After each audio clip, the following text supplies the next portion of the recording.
I'm going to tell you a story about how an obese 59-year-old with high blood pressure, high cholesterol, and a 44-inch waist changed his life. This story will be about doctors, family, and the unexpected twists your life can take. This story has two endings, and this is how it started. This is one ending to the story. I am now 61 years old and 192 pounds. I have a 32-inch waist. My doctors are thrilled, my family is very happy, and my blood pressure has dropped. I have become more active. So what happened during this story? Let me fill in the missing pieces. Everyone assumes this was a vanity move, that I did it for health reasons, or I was getting older.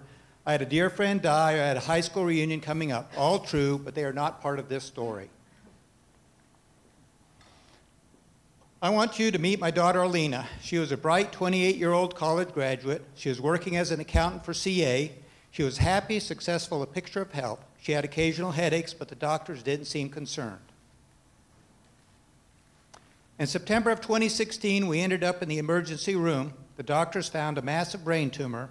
Alina had 2 surgeries to remove the tumor, followed by the devastating news that she had stage 4 glioblastoma, otherwise known as GBM. GBM has been in the news recently because of Senator McCain. It is an aggressive, fast-growing brain cancer. The average survival time is 12 months. 25% of patients survive 1 year, and 5% survive 5 years. So what do you do about GBM? Standard treatment begins with surgery. After surgery, you're given radiation and chemo. In the meantime, you take other medications to control the side effects of all these treatments.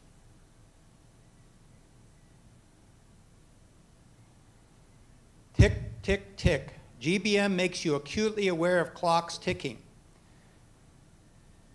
You start searching for medical trials. There are many rules to qualify. Most extend life by only a few months. Some have a substantial chance of killing you.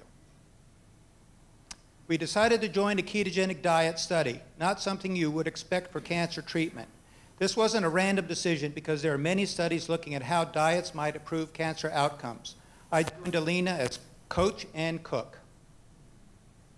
You probably have heard about the ketogenic diet. It consists of lots of fat, some proteins, and minimal carbs. Using this diet, our body switches from using glucose as a fuel source to ketones. Carbs are strictly for those must-have nutrients.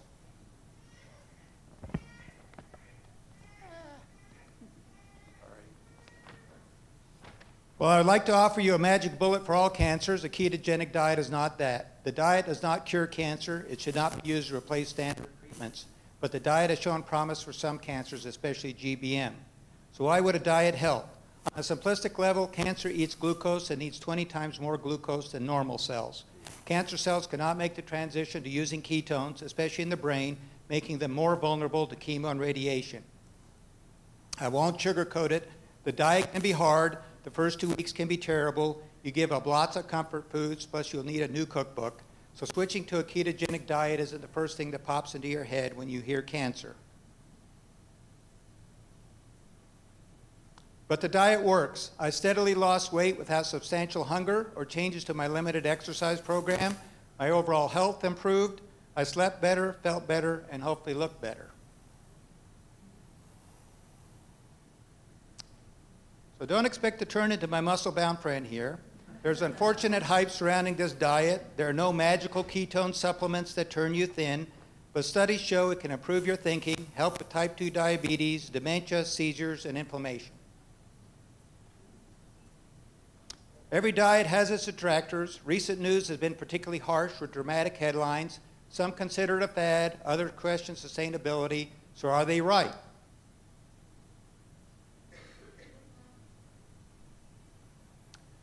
The diet has been in use since the 1930s, so it's hardly a fad. While people who eat lots of meat may have a shorter life, a ketogenic diet is not a meat diet. There have been many studies on the diet for serious medical conditions, and they have shown it could be sustained over time. Diet commercials will tell you it's all about the food. Here are some sample ketogenic meals that I think anyone would enjoy. You eat lots of good healthy oils, fish, egg, cheese, some meats and vegetables. The diet is satisfying and easy to prepare. Of course, be skeptical of diet health claims. Here are 2 websites that will explain the ketogenic diet.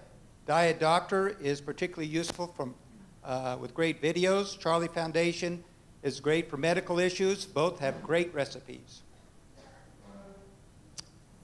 Here's my daughter Alina today, a cancer survivor. We have now 2 years beyond her initial diagnosis. There's been no evidence of tumor regrowth. The ketogenic diet may have helped. Please support brain cancer research so we can find out. Survival is the best end of the story. And Alina's right here. Thank you, Tom. Very inspiring.